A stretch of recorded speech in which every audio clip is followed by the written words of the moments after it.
যশোর জেলা football association ও যশোর জেলা referee অ্যাসোসিয়েশনের মধ্যে এক মতবিনিময় সভা অনুষ্ঠিত হয়েছে। সবাই ফুটবলের উন্নয়ন ও ভবিষ্যৎ পরিকল্পনা নিয়ে আলোচনা হয়। এছাড়াও যশোর জেলা ফুটবল অ্যাসোসিয়েশনের সভাপতি নির্বাচনে চতুর্থবারের মতো জয়ী হওয়ায় নবনির্বাচিত সভাপতি আলহাজ আসাদুজ্জামান মিঠুকে ফুলেল শুভেচ্ছা জানানো হয়। সবাই উপস্থিত ছিলেন জেলা রেফারি অ্যাসোসিয়েশনের সহসভাপতি মিজানুর রহমান, সাধারণ সম্পাদক নিবাস হালদার, কোষাধ্যক্ষ সোহেল আল মামুন নিশাদ, দপ্তর সম্পাদক ফেরদাউস হাসান, যুগ্ম সম্পাদক ইব্রাহিম হোসেন, সদস্য মুস্তাফিজুর রহমান, জয়নাল আবেদিন, মিজানুর রহমান, আব্দুল বাসেদ, জেলা ফুটবল অ্যাসোসিয়েশনের নবনির্বাচিত সদস্য সঞ্চয় ক্রান্তি ঘোষ পুলক, শুভ্র পারিজাত লিটন, শেখ ইমামুল কবির প্রমুখ। ব্যাডমিন্টন এরকম খেলা না, ফুটবলের একটা ভালো মাঠ লাগে। ফুটবল খেলা দেখার জন্য দর্শকদের বসার জন্য একটা জায়গা লাগে। দর্শক থাকলে কিন্তু ফুটবল খেলাটা জমে। বিগত কয়েক বছর ধরে ফুটবলের মাঠ নিয়ে নানান সংকটের কারণে কিন্তু আমরা লিগগুলো করতে পেরেছি, ওইভাবে টুর্নামেন্ট করা আমাদের পক্ষে সম্ভব হয়নি। তবে ইতিমধ্যে আশার আলো যে আমাদের জেলা ক্রীড়া সংস্থার সংকট কাটবে আমরা আশা করছি। আমাদের অ্যাডহক কমিটি হয়েছে জেলা প্রশাসকের নেতৃত্বে।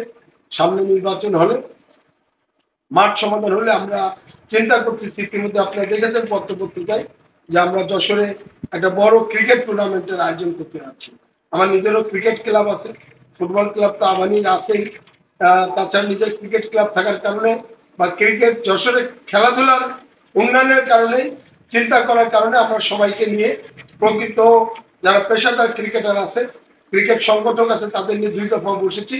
আমরা 6টি অঞ্চলকে ভাগ করে প্রায় 25 লাখ টাকা বাজেটে আমরা একটা বড় বর্ণাঢ্য ক্রিকেট টুর্নামেন্ট 5 তারিখ থেকে শুরু হবে।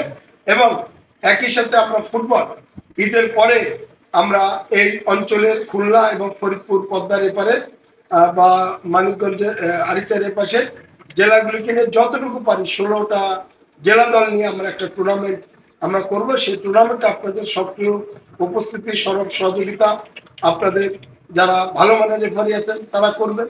কারণ রেফারিদের সাথে আমার কোনো ব্যক্তিগত কিছু নাই।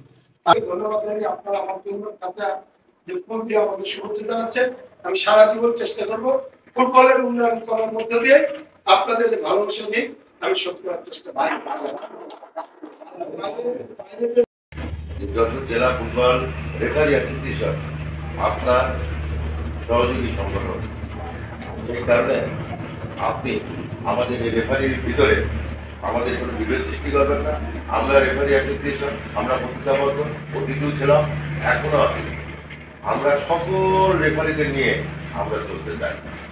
কিছু কিছু রেফারি আছে আমাদের সম্পর্কে বাজে বাজে মন্তব্য করে আপনার কাছে এসে, হয়তো আমরা আসি না, দূরে থাকি, কিন্তু আপনার কাছে এসে অনেক কিছু বলো। এই জিনিসগুলো আপনি যাচাই বাছাই করে তারপরে আপনি সিদ্ধান্ত নেবেন।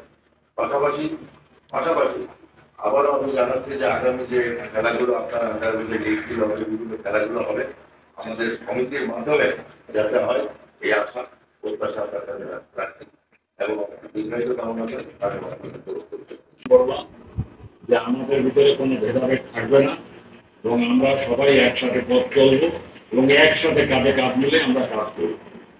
আমার দপ্তর সম্পাদককে দিয়ে আমি শুক্রবারে প্র্যাকটিসে ডাক দিয়েছি, কিন্তু দুঃখের বিষয় 2-3 জন রেফারি যারা আপনি তাদেরকে চেনেন, তারা এমন কলেজ মাঠে আলাদাভাবে প্র্যাকটিস শুরু করবে। এই ডিভলিউশনটা তাদের দ্বারাই শুরু হয়ে গেল, একই দিনে একই সময় একই দিনে একই রকম একইভাবে। আমরা এই দূরত্বটা রাখতে চাই না।